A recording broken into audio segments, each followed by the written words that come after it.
La simbología bíblica es tremendamente amplia y aunque llevo estudiándola toda la vida, todavía hoy me sigue sorprendiendo. En este video vamos a mencionar 3 grupos de simbología bíblica. Digo mencionar porque veremos muchos símbolos y por consiguiente no nos dará hoy tiempo a profundizar en cada uno de ellos, pero nos permitirá tener un pantallazo general muy revelador de 3 series de símbolos que Dios utilizó para explicar el plan de salvación y que todos los cristianos deseamos entender a la perfección. Comenzamos.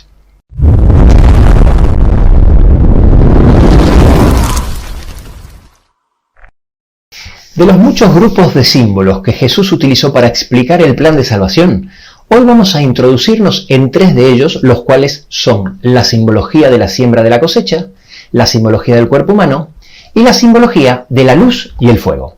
Empecemos por la simbología de la siembra. Como introducción, te quiero comentar que los símbolos que Jesús utilizó para ilustrar la forma en que Él venía a salvar al mundo no solo están para que tengamos una comprensión más amplia de su plan de salvación, sino que también esos mismos símbolos fueron utilizados por Jesús y antes que Él por muchos profetas para ilustrar detalles importantes de su segunda venida en forma de tipología profética. Por ejemplo, en Apocalipsis 14:14, dentro de la simbología de la siembra, se ilustra la segunda venida de Cristo como un segador que viene a buscar su iglesia con una hoz en la mano. Pero empecemos por el principio. En Lucas 8, Jesús cuenta una parábola increíble sobre un sembrador, que representa al que comparte las buenas nuevas del Evangelio. Y sus semillas caen en 4 lugares diferentes. En 3 de ellos la siembra no prospera y solo crece fuerte y da frutos en el cuarto terreno, al que él llama buena tierra. Es una parábola tremendamente reveladora, porque de los versículos 4 al 8 Jesús cuenta la parábola y de los versículos 11 al 15 la explica. Y justo antes de explicar el significado de los símbolos, en el versículo 10, les dice a sus discípulos: a vosotros os es dado conocer los misterios del reino de Dios. Así que sí, hoy vamos a introducirnos de lleno en los misterios de Dios. Lo primero que explica Jesús en Lucas 8:11 es que la semilla representa a la palabra de Dios. Sin embargo, qué curioso, Jesús en Juan 12:23-24 nos explica que la semilla también representa a Cristo, ya que él, hablando de su propia muerte, dice que si el grano de trigo no cae en la tierra y muere, queda solo, pero si muere, lleva mucho fruto. Volviendo a la parábola, los que reciben la semilla, Jesús los divide en 2 grupos. Uno de los grupos está representado por aquellos que la reciben, la semilla, en 3 lugares diferentes, pero no germina o germina de forma débil y por consiguiente no prospera y muere. En el versículo 5 habla del primer lugar que recibe las semillas, junto al camino. Pero vienen las aves y se la comen, y en el versículo 2 explica que las aves representan a los engaños del diablo que quita en su corazón la palabra para que no crean y se salven. Y de esta forma la semilla no germina. En el versículo 6 habla del segundo lugar donde cae la semilla, sobre la piedra, la cual crece pero al poco tiempo se secó, explicando en el versículo 13 que aun cuando recibe la palabra con gozo, no tiene raíces y en el tiempo de la prueba se apartan. Y en el versículo 7 habla del tercer lugar donde caen las semillas, entre los espinos, y se ahoga. En el versículo 14 Jesús explica que este grupo representa a aquellos que por las riquezas y los placeres de la vida no llevan fruto y también se apartan de la palabra de Dios. Finalmente aparece el otro grupo con un destino completamente diferente. En Lucas 8:8 nos habla de la semilla que cae en buena tierra y nació y llevó fruto, representando a un árbol que crece y da mucho fruto porque le da 100 por 1. Y en el versículo 15 lo explica para que no haya lugar a dudas que este grupo representa a los que con corazón bueno y recto retienen la palabra oída y con el tiempo crece y se transforma en un árbol que da fruto con perseverancia. En Jeremías 17, del 7 al 8, dice: bendito el varón que confía en Jehová, porque será como el árbol plantado junto a las aguas. En el año de sequía no se fatigará ni dejará de dar fruto. Por el contrario, lo que dice la palabra de Dios sobre la hierba coincide perfectamente con lo que Jesús explicó en la parábola. Al final no prospera y muere. En Isaías 37:27 dice que los moradores acobardados y confusos fueron como hierba del campo y hortaliza verde, que antes de la sazón se seca. Y en Salmos 37:1 usa el mismo símbolo para la hierba que se seca, hablando de los malignos que hacen iniquidad. Y otros tantos versículos que enseñan lo mismo. Aquí te dejo en pantalla alguno de ellos. En el mismo grupo y con el mismo destino está el árbol que dejó de dar frutos. En Mateo 3:10, Jesús, en una dura advertencia para ellos, dice que el hacha está puesta a la raíz de los árboles. Por tanto, todo árbol que no da buen fruto es cortado y echado en el fuego. En Mateo 21, del 18-19, narra la historia cuando Jesús encuentra una higuera sin frutos y la maldice. Una acción de Jesús que a muchos les resulta extraña y difícil de explicar. Tal como siempre digo, la tipología bíblica no suele tener ningún sentido hasta que descubrimos su aplicación y enseñanza. Jesús utiliza este árbol como un tipo o ilustración de aquellos religiosos que conocen muy bien la palabra de Dios y que siendo árboles bendecidos dejaron de dar fruto. Son los mismos a los que Jesús llamó sepulcros blanqueados. Finalmente, ya sean hierba o árboles secos sin frutos, todos desaparecen y al final es exactamente lo mismo que si nunca se hubiesen recibido la semilla. Estas plantas se secan, mueren y la tierra se vuelve a quedar seca y sin verde. Son aquellos de los cuales Dios dice en Ezequiel 22:24, yo Jehová habré derramado mi enojo sobre vosotros. Y a ellos los llama tierra seca. Dice, eres una tierra que no ha sido limpiada ni rociada con la lluvia en el día del furor. Sí, así es. Cuando se habla de tierra en sentido simbólico, solo tierra sin verde o seca representa a los seres humanos que viven ajenos a la palabra de Dios o la abandonaron. ¡Qué simbología increíble! ¿No te parece? Por supuesto, no la hemos abarcado toda y hay mucho más que hablar sobre los símbolos de la siembra. Pero por ahora vamos a pasar al siguiente grupo. La simbología del cuerpo humano. Hay muchos textos que utilizan el pan y el agua para simbolizar la palabra de Dios. Cuando Jesús fue tentado 3 veces en el desierto por Satanás, las 3 veces le contestó con versículos del Antiguo Testamento. En Mateo 4:4 le responde, no solo de pan vivirá el hombre, sino de toda palabra que sale de la boca de Dios. Citando Jesús lo que dice en Deuteronomio, capítulo 8, versículo 3. De la misma forma, el profeta Amós, en el capítulo 8, versículo 11, dice que Jehová enviará hambre a la tierra, no hambre de pan ni sed de agua, sino de oír la palabra de Jehová. En Efesios, capítulo 5, versículo 26, habla de la purificación del agua por la palabra. Por eso, el recibir la palabra de Dios está ilustrado con ingerir alimento que nutre. En 1 Timoteo 4:6 habla de estar nutrido con las palabras de la fe y de la buena doctrina. ¿Pero el pan y el agua no representa a Cristo? Sí, efectivamente. El pan y el agua representa a la palabra de Dios y también representa a Cristo. Jesús dijo una frase muy famosa e importante que está en Juan 6:35. En la Biblia Jesús menciona 7 veces la frase yo soy. Y en Juan 6:35 es la primera de ellas donde dice yo soy el pan de vida. El que a mí viene nunca tendrá hambre y el que en mí cree no tendrá sed jamás. Ahora sí ya nos podemos dar cuenta, sin duda equivocarnos, que el hecho de que la semilla represente a la palabra de Dios y a Cristo no es casualidad, sino que vamos descubriendo que cada símbolo que representa la palabra de Dios también representa a Cristo con total intencionalidad. El motivo es muy sencillo, la palabra de Dios habla de Cristo, señala a Cristo.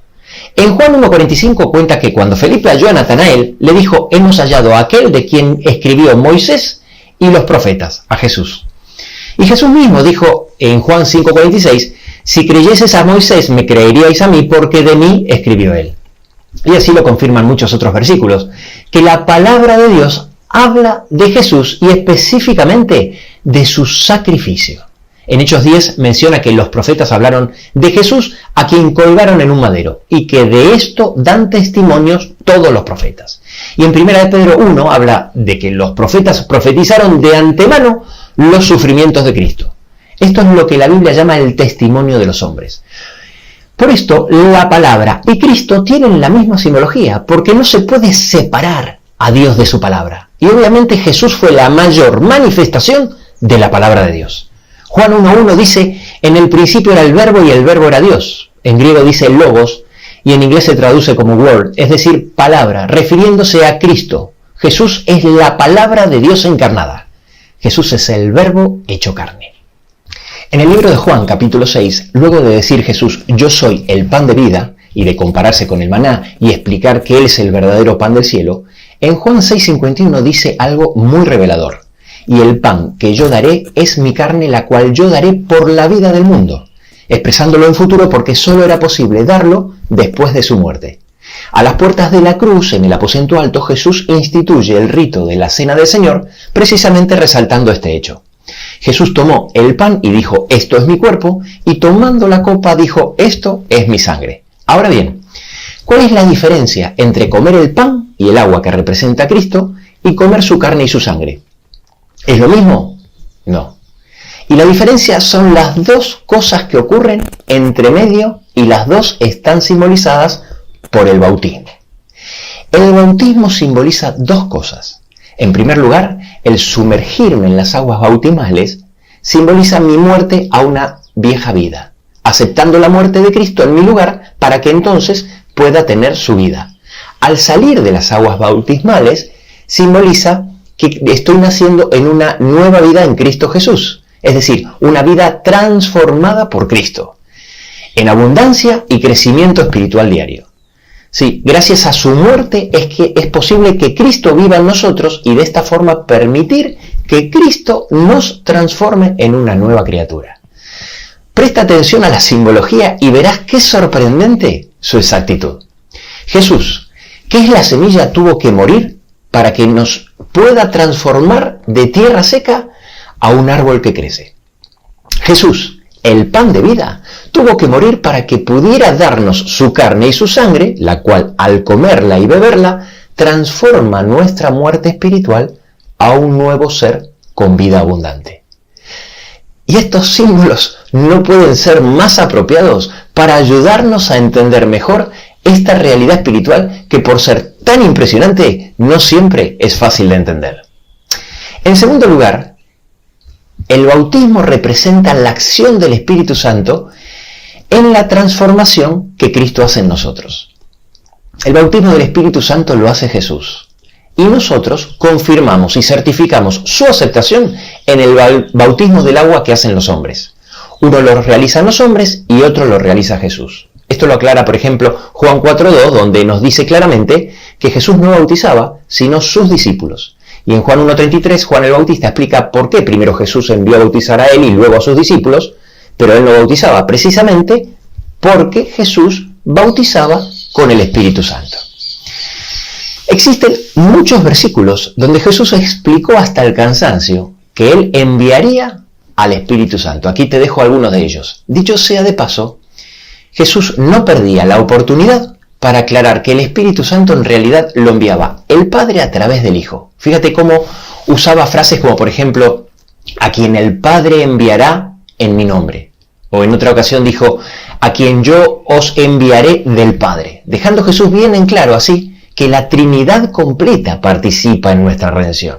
Es por ello que Jesús nos envió a bautizar en el nombre del Padre, del Hijo y del Espíritu Santo. Dentro de la simbología de la siembra, el Espíritu Santo está representado por ríos de agua viva o abundancia de aguas, como por ejemplo cuando Jesús le habló a la mujer samaritana en Juan capítulo 4, versículo 14, y le dijo que el agua que él daría sería una fuente de agua que salte para vida eterna. Solo podemos dar frutos si tenemos el bautismo de Cristo del Espíritu Santo. Por eso en Gálatas 5:22 habla del amor, gozo, paz, paciencia, etc., como el fruto del Espíritu. Ahora bien, si en la simbología de la siembra el Espíritu Santo está representado con los ríos de agua que Jesús ofrece, ¿cómo está representado el Espíritu Santo en la simbología del cuerpo humano? Presta atención porque esto es increíble. De la misma forma que Dios creó a Adán y siendo un ser completo estaba inerte, hasta que en Génesis 2:7 Dios sopló en su nariz aliento de vida y entonces, solo entonces fue un ser viviente, de la misma forma ocurre en el mundo espiritual. Cuando Jesús muere y se les aparece a los discípulos reunidos, Jesús hizo algo como mínimo extraño, mientras no se entiende su significado, pero que toma todo el sentido cuando lo entiendes. En Juan 20:22 dice que Jesús sopló y les dijo a los discípulos, recibid el Espíritu Santo, completando de esta manera de forma increíble la simbología del cuerpo humano. Todo encaja a la perfección. De la misma forma que un árbol no puede crecer ni dar frutos sin agua, un cuerpo no puede vivir y está inerte sin el Espíritu de vida de Dios. Dejándonos bien claro con estas ilustraciones que el bautismo del Espíritu Santo es realizado por Jesús y es imprescindible para que pueda realizar su obra de salvación en nosotros. El bautismo por agua lo realizan los hombres y no es otra cosa que nuestra confirmación y certificación pública de que aceptamos por fe, en primer lugar, la muerte expiatoria de Jesús en nuestro favor y el nacimiento espiritual en una nueva vida en Cristo. Y en segundo lugar, el bautismo de Jesús del Espíritu Santo, quien será el que nos capacitará para el crecimiento espiritual. Si la precisión de los símbolos que hemos visto hasta ahora te sorprendió, lo que vamos a ver a continuación te hará volar la cabeza. El tercer grupo de símbolos son los que están relacionados con la luz y el fuego. Pero esta simbología se entiende mucho mejor si miramos el santuario, que por cierto, el orden y la distribución de los muebles se corresponden exactamente con lo que estamos enseñando. Era obvio de esperar porque, tal como dije en videos anteriores, el santuario es una maqueta didáctica del plan de salvación. Hay varios versículos que nos dicen que la palabra de Dios es una luz en nuestro camino. Uno de ellos es el famoso Salmo 119-105 que dice: lámpara es a mis pies tu palabra y luz para mi camino. Y en 2 de Pedro 1:19 dice que la palabra profética es como una lámpara que alumbra en un lugar oscuro. Ahora bien, en Juan 8:12 Jesús dice: yo soy la luz del mundo, cumpliéndose otra vez el mismo patrón donde el símbolo que representa la palabra de Dios es el mismo que representa a Cristo. Exactamente igual que en las otras dos simbologías. Como dije al principio del video, no nos va a dar tiempo en profundizar en cada detalle, pero veamos de forma rápida cómo funcionaba la luz en el santuario que venía del fuego. Desde el principio del santuario fue Dios quien encendió el fuego del altar del sacrificio, enviando fuego del cielo. Lo hizo con Moisés en Levítico 9:24, cuando inauguró el santuario en el desierto, y lo hizo con Salomón en 2 de Crónicas 7:1, cuando inaugura el templo de Salomón. Era responsabilidad de los sacerdotes mantener el fuego continuamente encendido y que no se apague, porque era fuego divino, por eso se le llamaba el continuo. Los primeros versículos de Levítico 24 explica que Aarón, el sumo sacerdote, que simbolizaba a Cristo, debía mantener siempre encendidos los brazos del candelabro, para que ardan siempre delante de Jehová. Y por supuesto quedaba claro, tal como lo dice en Levítico 16:12, que todo el fuego del servicio del santuario debía encenderse con las brasas del altar, el cual había sido encendido por Dios. Dicho sea de paso, de ahí viene el trágico suceso de Nadab y Abiú, que desobedecieron y presentaron fuego extraño. ¿Cómo estaba simbolizado el Espíritu Santo en la simbología de la luz y el fuego? Con el aceite que se utilizaba para que ardan las llamas del candelabro. El sumo sacerdote que simbolizaba a Cristo debía mantener siempre el candelabro lleno con el aceite, cumpliendo de esta manera de forma magistral la simbología de las realidades espirituales que Jesús enseñó. Así como Cristo es el que provee el Espíritu Santo, en el santuario, el sumo sacerdote que representa a Cristo era el que llenaba el candelabro con aceite para que las llamas ardan. Y de la misma forma que es imposible que el árbol crezca y dé fruto sin agua, y es imposible que un cuerpo humano inerte viva sin el soplo de vida de Dios, es totalmente imposible que las llamas del candelabro ardan si no tiene aceite. Dios encomendó a seres humanos la tarea de predicar la palabra de Dios. En la simbología de la siembra, los hijos de Dios somos los sembradores. En Mateo 9:37-38 dice: la mies es mucha, mas los obreros pocos, y que roguemos para que el Señor envíe más obreros a su mies. Exactamente lo mismo ocurre en la simbología del cuerpo humano. El pan y el agua lo esparcen los hombres. Antes que Jesús multiplique el pan para alimentar a las 5.000 personas, registrado en Mateo 14, Jesús le dijo a sus discípulos en el versículo 16: dadle vosotros de comer. Y antes que Jesús convierta el agua en vino en las bodas de Canaán, Jesús les dijo a los que ahí estaban en Juan 2:7: llenad estas tinajas con agua. Y lo mismo enseñan la simbología de la luz y el fuego. Presta atención aquí porque esto es totalmente impresionante. Los brazos del candelabro representan a los hijos de Dios. ¿Cómo sabemos esto? A diferencia de lo que mucha gente cree, el candelabro no tiene 7 brazos, sino que cuando Dios le dio instrucciones precisas a Moisés para que lo construya, en Éxodo 25, 31 al 34, le dijo que tenía que tener 6 brazos, 3 de cada lado, y una caña central, y los 6 brazos dependían de la caña central. El número 6 en la Biblia siempre representa al hombre, y la numerología bíblica nos da muchas pistas para descifrar los símbolos. ¿Te acuerdas que te dije que Jesús mandó a los hombres a llenar las tinajas de piedras con agua antes de convertir el agua en vino? Bueno, ¿sabés cuántas tinajas eran? 6. Y de esta forma tenemos exactamente la misma enseñanza que con la siembra y el cuerpo humano. Por eso Jesús dijo de sus hijos en Mateo 5:14, vosotros sois la luz del mundo, porque iluminamos al mundo con la llama de la palabra de Dios. Somos la luz menor que ilumina a la luz mayor, a Cristo crucificado. Dios es el gran delegador. Todos tienen una función en el plan de salvación. El Padre, el Hijo, el Espíritu Santo, las huestes angélicas. Y a nosotros, los hijos de Dios, nos es asignado la gran comisión de Mateo 28, 19, 20, que dice hacer discípulos a todas las naciones, bautizándolos en el nombre del Padre, y del Hijo, y del Espíritu Santo. Sí, Dios no va a enviar ángeles a predicar el Evangelio. Es una tarea encomendada a sus hijos. Son muchos los versículos que nos hablan de perdición si no creemos y aceptamos la cruz de Cristo.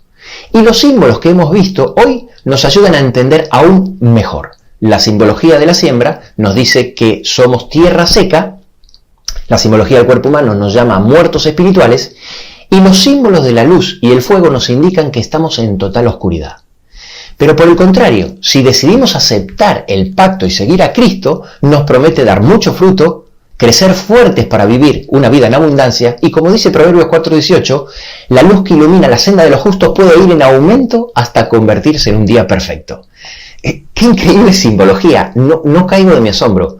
Te pregunto, ¿tú crees que esto pudo haberlo pensado una mente humana? Yo creo que es imposible. Solo una mente superior pudo pensar en una simbología tan perfecta. ¿Tú qué opinas? Déjamelo en los comentarios. Concluyo diciendo que esta simbología no siempre es fácil de interpretar y a veces puede traer confusión. No debemos confundir el agua que representa la palabra de Dios en la simbología del cuerpo humano, la que se expresa en singular, con las aguas abundantes que representan al Espíritu Santo en la simbología de la siembra, las cuales siempre se presentan como ríos o en abundancia. Muchas personas se preguntaban, ¿qué representa el Espíritu Santo? ¿El agua o el aceite? Bueno, ahora ya lo sabes. Si sale un río de agua abundante para beber de una roca que simboliza a Cristo, como ocurrió con Moisés en el desierto, está hablando del Espíritu Santo. Y si habla del aceite que mantiene la llama de unas lámparas, como en la parábola de las 10 vírgenes, también el aceite representa al Espíritu Santo sin violar el significado del símbolo, ya que cada uno hace lógica en su propio grupo de simbología. Como en todas las ciencias del saber, cada vez que avanzamos en un conocimiento, de seguro surgirán un sinnúmero de nuevos interrogantes. Así que termino este video haciéndome algunas preguntas. Si el árbol que nos representa a nosotros sale de la semilla que es Cristo, ¿la vida y los frutos del árbol es nuestra o es de Cristo? Si la carne y la sangre que comemos y bebemos es la de Cristo, ¿es nuestra vida y nuestro cuerpo o es el cuerpo de Cristo? Si la luz del candelabro se encendió con las brasas del fuego del altar, ¿es nuestra luz o es la luz de Cristo? Y por último, ¿por qué Dios puso aquí un altar? Si los altares son lugares donde se celebran sacrificios y allí afuera ya había uno. No sé, tal vez la respuesta a todas estas preguntas estén en Gálatas 2:20, que dice, con Cristo estoy juntamente crucificado y ya no vivo yo, mas vive Cristo en mí. Y lo que ahora lo vivo en la carne, lo vivo en la fe del Hijo de Dios, el cual me amó y se entregó a sí mismo por mí. Amén.